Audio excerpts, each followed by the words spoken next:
ሰላም ጤና ይስጥልኝ እንደምን አላችሁ የባሶ ሚዲያ የዩቲዩብ ቻናል ቤተሰቦች በያላችሁበት ሁሉ የዓለም ዳርቻ ሰላማችሁ ይብዛ።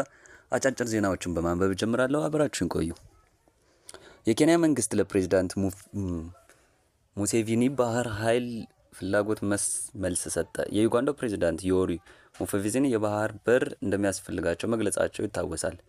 ለሀገራቸው ሬዲዮ በሰጡት መግለጫም የኡጋንዳ የባህር በር የሌላት ቢሆንም ባህር ኃይል ማቋቋም ግን ትፈልጋለች ያሉ ሲሆን ለዚህም ህንድ ውቅያኖስ ላይ ማነጣጠራቸውን ገልጸው ነበር። በህንድ ውቅያኖስ ላይ ባህር ኃይል የማቋቋም መብት እንዳላቸው ያስታወቁት ሙሴቪኒ ውቅያኖሱ የኔም ነው የሚል መልስ መስጠታቸው ይታወሳል። ይህን ተከትሎ ልጃቸው የሆኑት ጀነራል ኬንያ ላይ ወታደራዊ ኃይል ተጠቅመው ህንድ ውቅያኖሱን ወደ ኡጋንዳ መጠቅለል እንደሚችሉ የሚገልጽ ሀሳብ በማህበራዊ ሚዲያ ጽፈው ነበር። እነዚህ ሁኔታዎች በኡጋንዳና በኬንያ መካከል አዲስ ውጥረት ይፈጠራል የሚል ስጋት በብዙዎቹ ዘንድ ማሳደሩም ይታወቃል። የኬንያ የውጭ ጉዳይ ሚኒስትር ኮሪር ሴንግ ዛሬ በሰጡት ጋዜጣዊ መግለጫ ስለዚህ ጉዳይ ተጠይቀዋል። ሲመልሱም ውቅያኖሶቻችን በተመለከተ ፕሬዝዳንት ሙሴቪኒ በተናገሩት ላይ ብዙ ማስተያየት መስጠት አልፈልግም፣ ነገር ግን በእኛ ክልል ውስጥ የሚገኙ የተፈጥሮ ሀብቶቻችን ላይ ያለንን መብትና በኡጋንዳ ክልል ውስጥ ያሉትን የተፈጥሮ ሀብቶች ላይ ያለውን መብት በተመለከተ ጥሩ ግንዛቤ እንዳለው አምናለሁ ብለዋል። ጨምሮም በዊሊያ ሩቶ የሚመራው መንግስት በምስራቅ አፍሪካ ማህበረሰብ ውስጥ ባሉ አገራት ሰላምና መረጋጋት እንዲፈጠር የሚያስችል የውጭ ጉዳይ ፖሊሲ እንዳለው አስታውቋል። ይህም በእንዲህ እንዳለ በኡጋንዳ ከፍተኛ ወታደራዊ አመራሮች የተመራ ቡድን ዛሬ ኬንያ ገብቷል። በሜጀር ጀነራል ፍራንሲስ ታኪሮዋ የተመራው ይህ ቡድን በኬንያ ወታደራዊ ኃላፊዎች ጋር በመሆን በናይሮቢ የሚገኙ የተለያዩ መሰረተ ልማቶችን ሲጎበኙ መዋሉን ከስፍራው የተሰራጩ ዘገባዎች አስረድተዋል። ህዝብ ነው መሪን መምራት ያለበት ወይስ መሪ ነው ህዝብን መምራት ያለበት? ጠንካራ መሪ ከጠንካራ ህዝብ ይወለዳል ወይንስ ጠንካራ መሪ ጠንካራን ህዝብ ይወልዳል የሚለው ፍልስፍና አወዛጋቢ ሆኖ ቀጥሏል። እሱ ግን መሪ ነው ህዝብን መምራት ያለበት፣ ጠንካራ መሪ ጠንካራ ህዝብ ይወልዳል የሚል ጠንካራ እምነት አለው። ይህንን አሳይቷል። ራሽያ ስለምትባል ሀገር ሰምተህ ታውቃለህ? ሁሉም በሚገባ አውቃለሁ እንደሚል አልጠራጠርም። ራሽያ ከምትባለው ሀገር በላይ ደግሞ ይችን ሀገር የሚመራትን ሰው በሚገባ ያውቁታል። ሁሉም መሪ ቢሆን ብሎ ያልተመኘ የለም። ሁላችንም በተለይ ለአማራ ህዝብ እሱን እንውለድ ብለን ማማጥ ጀምረናል። ራሽያ ብዙ ድህነት፣ ብዙ ሞት፣ ብዙ ታሪክ፣ ብዙ ጦርነት፣ ብዙ ስቃይ፣ ብዙ ውጣ ውረድ፣ ብዙ ከፍታና ዝቅታዎችን ያሳለፈች ሀገር ናት። እንደዛ ዓለምን ያንቀጠቀጠችው ሶቪየት ዩኒየን ወይም ሶቪየት ህብረት እንደ አውሮፓውያን አቆጣጠር 1991 ላይ ፈረሰች፣ ተበታተነች። ከአሜሪካ ጋር የነበረው ቀዝቃዛው ጦርነት ወይም የማያባራው የጦርነት ጨዋታ ከሶቪየት ህብረት መበታተን ጋር ተያይዞ ተቋጨ። ተከፍሎ በማያልቅ ዕዳና መሪዎች በተፈራረቁ ቁጥር በሚለኮሱ ጦርነቶች የተማረረው ህዝብ ነገ ማን ወጥቶ መጥቶ ይመራን ይሆን ብሎ በተስፋና በምሬት ይጠብቅ ነበር። እነርሱም አንደኛው እንደ አማራው ሙሴና ቴዎድሮስን ይጠብቁ ነበር። በዛ አጣብቂኝ ወቅት አንድ ሰው እጅግ ድሃ ከሚባሉ ቤተሰቦች ተወለደ። ሁለት ታላላቅ ወንድሞቹ በነበረው ጦርነት ሞቱ። አባቱ በጦርነት ቆስሎ ነበር። እናቱ ምስኪን የፋብሪካ ቀን ሰራተኛ ነበረች። እጅግ ጠባብ ሴት ውስጥ ከአይጥ ጋር እየተባረረ ይኖር ነበር። አይጥና ድመት ጨዋታው በዚህ ሰውና በአይጦች መካከል ተተውኗል። ይህ ሰው ዛሬ ላይ አደን እንዴት ልትወድ ቻልህ ተብሎ ሲጠየቅ ልጅ እያለው ቆሻሻ ቤት ውስጥ እኖርን ስለነበረ ብዙ አይጦች ነበሩ፣ እነሱን እያባረሩ መግደል እወድ ነበር። ከዛን ጊዜ ጀምሮ ያዳበርኩት ልምድ ነው ይላል። በመጨረሻም ጎርምሶ የህግ ትምህርቱን አጠናቆ ተመረቀ። ጠበቃ መሆንን ግን አልመረጠም። ቀጥታ ወደ ሀገሪቱ ስለላ ተቋም ወደ ሆነው አስፈሪው ኬጂቢ ገባ። የስለላን ጥበብ ከስር መሰረቱ ተማረ። የዓለማችንን ድንቅ መሪ እንዴት መሆን እንደሚችል ብዙ አነበበ፣ አጠና። የብዙ መሪዎችንም አካሄድን በደንብ መረመረ። በ16 ዓመት የስለላ ሙያ ቆይታው ከባድ የሚባለውን የጀርመንኛ ቋንቋን ተምሮ አቀላጥፎ መናገር ቻለ። የሌተናል ኮሎኔል ማዕረግንም አገኘ። በስለላ ስራው ወደ ተለያዩ ዩኒቨርሲቲዎች በድብቅ እየሄደ ብሩህ ጭንቅላት ያላቸውን ወጣቶች ለኬጂቢ እንዲመለመሉ ያደርግም ነበር። ቀስ ብሎ የሀገሪቱ የደህንነት ካውንስል ዋና ጸሐፊ ሆነ። ስናሳጥረው እንደ አውሮፓውያን አቆጣጠር 2000 ላይ የራሽያ ፕሬዝዳንት ሆነ። ካስከፊ ደህንነትና የአይጥ አዳኝነት ወደ ሰላይነት፣ ከሰላይነት ወደ ዓለማችን ትልቁ ሀገር ፕሬዝዳንት ነው የተረማመደው። ማን? ሌተናል ኮሎኔል ቭላዲሚር ፑቲን።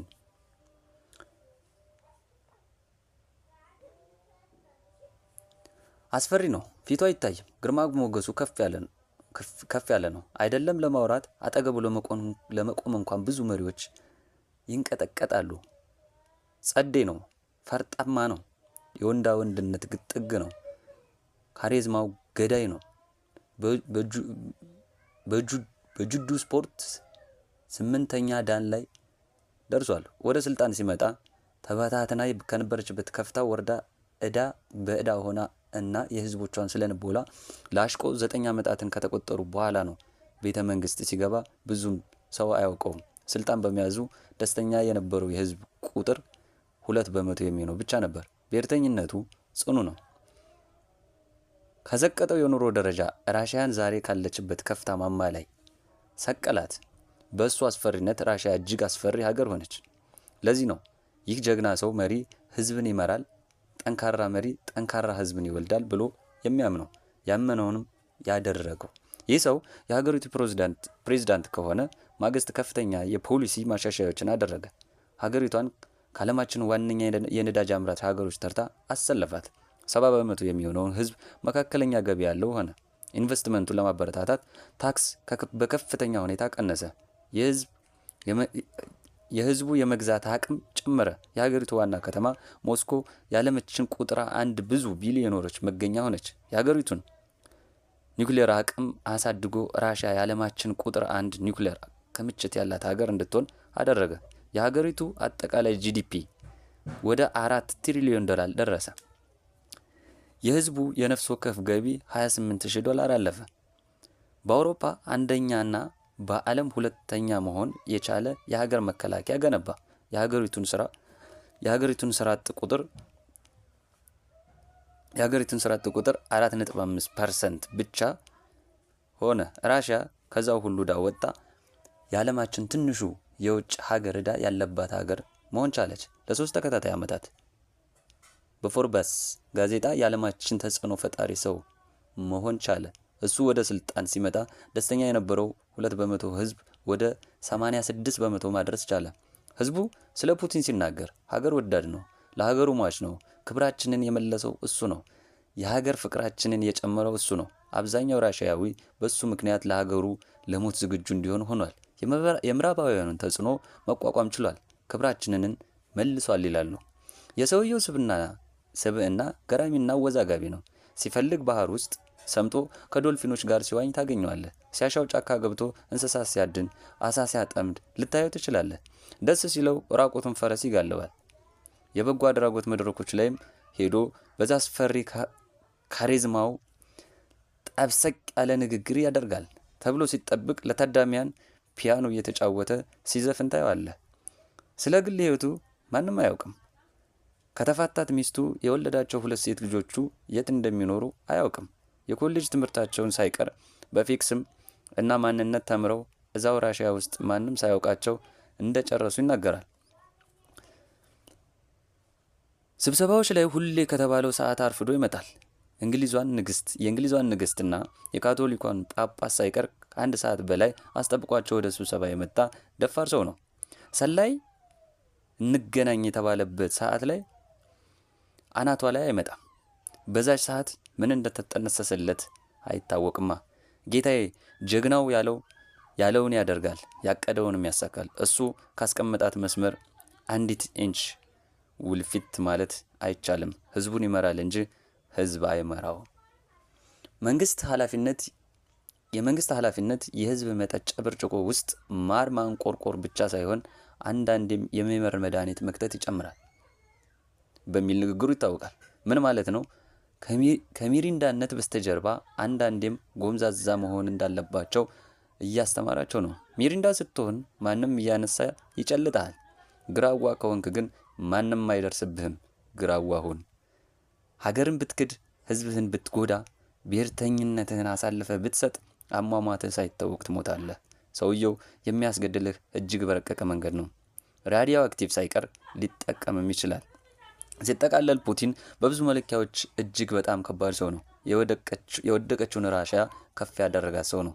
ይህ አይነት መንገድ ነው ዛሬ የአማራ ህዝብ ከገባበት አዘቅጦ ውስጥ መንጥቆ ሊያወጣው የሚችለው። መሪ ህዝብ ይመራል፣ ጠንካራ መሪ ጠንካራ ህዝብን ይወልዳል የሚል እምነት አማራን ልክ እንደ ራሽያ ታላቅ ያደርጋል ተብሎ የሚጠበቀው ዘመነ ካሴ።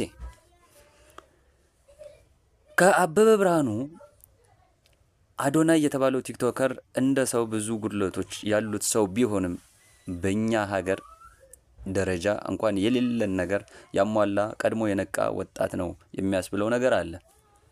እኛ ኢትዮጵያውያን የምንሰደደው የት ነው? ኢትዮጵያዊ የሌለበት የውጭ ሀገር የለም። አፍጋኒስታን ቶራ ቦራ ላይ ቢፈለግ አንድ ሰው እስከማይታጣ ድረስ ተበትነናል፣ ተሰደናል፣ እየተሰደድም ነው። በየባህሩም ከሚወጣውም አስከሬን ውስጥ የኢትዮጵያዊ ሬሳ አይጠፋም። ያልሰመጥንበት ባህር፣ ያልወደቅንበት ምድረ በዳ፣ ያልረገፍንበት ጫካ የለም። በኮንቴነር ታሽገው ህይወታቸው ካለፈ፣ አራዊት ከበላቸው አጋቾች ሸጠው ከገደሏቸው፣ እንደ ባሪያ ከተፈነገሉና በስቃይ ከሞቱት ውጭ ተሽሎክልኮ የወጡ እድል ቀንቷቸው በምቹ ሁኔታ የተጓዙ ኢትዮጵያውያን ቁጥር ቀላል አይደለም። ቁጥሩን ማናውቆት እንጂ እንኳን ስደተኛ ይቅርና አሻጋሪ ኢትዮጵያውያን በሁሉም አቅጣጫ አሉ። ብዙ ሰውም ሂድ ብለው እንጂ በሞያሌ፣ ጋምቦ፣ ሶማሊያ ጠረፍ፣ አፋር፣ አይሻና ደወሌ፣ አሶሳ፣ ሁመራ፣ ገላባት በመኪና በግመል በእግር የትም ይሰደዳል። ከሄደው ውስጥ የሚመለስ የለም። አብዛኛው ስደተኛ በሀያዎቹ አጋማሽ ተሰዶ 30 ምናምን ሲደርስ ያሰበበት ደርሶ እስከ 40 ምናምን ዓመት ላይ ወረቀት ሲጠብቅ 50ውን ሲስተም ውስጥ ለመግባት ሲስተሙ በር ላይ ተደርድሮ በሩን ሲገፋ እድሜው ገፍቶ 50 ዓመት ይሆነዋል። ከዚያማ በቃ ጡረታ ልውጣ ሲል ጉልበት ይከደዋል። ለሀገር ያፈር አብቃኝ እያለ ይመኛል። በመጨረሻም የሀገርን አየር ሳይሆን አፈሩን ይቀምሳል። ሀገሩን እንደናፈቀ አንድ ቀን እመለሳለሁ እንዳለ እዛም ሳይኖር ሀገሩም ሳይገባ በአካል እዚያ በሐሳብ እዚህ ከፍያው ወዲህ እህሉ ወዲያ እንደሆነ ያልፋል። አዶናይ ገብቶታል፣ ነቅቷል። ሁሉን ሞክሮ ሁሉን እሳት ጨብጦ ከስደት ተስፈኝነት ራሱን ነፃ ማውጣት የቻለ ብዙዎች ሊሞክሩት የሚፈሩትን ከስደት መመለስ የደፈረ ጀግና ነው። የውጭ ሀገር ኑሮን በከንቱነት ህልመኝነት፣ ቁሳዊ ደስታና ግዞተኝነት ዝርዝሮ የሚናገር በአድነት ምን ማለት እንደሆነ ደፍሮ የተናገረ የምንክደውን እውነት ያፈረጠ ጀግና ነው። እንደ ሰው ብዙ አድርጎ ብዙ አይቶ ይሆናል። ስህተትን የደፈረ ልጅ ቢሆንም እልፍ ብሎ ተናግሮ ቢሆንም እንኳ ብቻውን አልነበረም። ከጉልበቱ ባሻገር ስደትን የተጸየፈ ጀግና ነው። ስደትን እያዋረደ ተፈራርተን በእኔ ይበልጥ ተወሻሽተን እንጂ ከቁሳዊ ምቾት በስተቀር ስደት ባዶ እንደሆነ የሚናገር ደፋር የተገኘ ከተባለ አዶናይ ነው። በደቡብ ኢትዮጵያ በቫይራል ሄሞጄክ ፌቨር VHF ወረርሽኝ የዓለም ጤና ድርጅት WHO ፈጣን ምላሽ ሰጠ። የዓለም ጤና ድርጅት WHO በደቡብ ኢትዮጵያ ክልል በተጠረጠረ የቫይራል ሄሞሬጂክ ፌቨር ወረርሽኝ ዙሪያን ፈጣን ምላሽ ለመስጠት ከኢትዮጵያ ጤና ሚኒስቴር፣ ከኢትዮጵያ የህብረተሰብ ጤና ኢንስቲትዩትና ከክልላዊ የጤና ባለስልጣናት ጋር በቅርበት እየሰራ መሆኑን አስታውቋል። የጤና ባለሙያዎች ጨምሮ 8 ሰዎች በቫይረሱ ሊያዙ እንደሚችሉ ተዘግቧል። WHO ለዚህ ወረርሽኝ ምላሽ ለመስጠት አስቀድሞ የሚከተሉትን እርምጃዎች ወስዷል። አንደኛው ባለሙያዎች መድኃኒትና ሌሎች አስፈላጊ ቁሳቁሶችን እንዲሁም ለጤና ሰራተኞች የሚሆን የግል መከላከያ ቁሳቁስ PPE ወደ ተጎዱ ከተሞች ተልኳል። ሁለተኛ በወረርሽኝ የተጎዱ ማህበረሰቦች ውስጥ ንክኪን የመከታተል ኮንታክት ትራኪንግ ስራን ድርጅቱ ይደግፋል። ሊኖር የሚችለውን ድንበር ዘለል ስርጭት ለመከላከል ከደቡብ ሱዳን WHO ቢሮ ጋር በቅርበት እየሰራ ነው።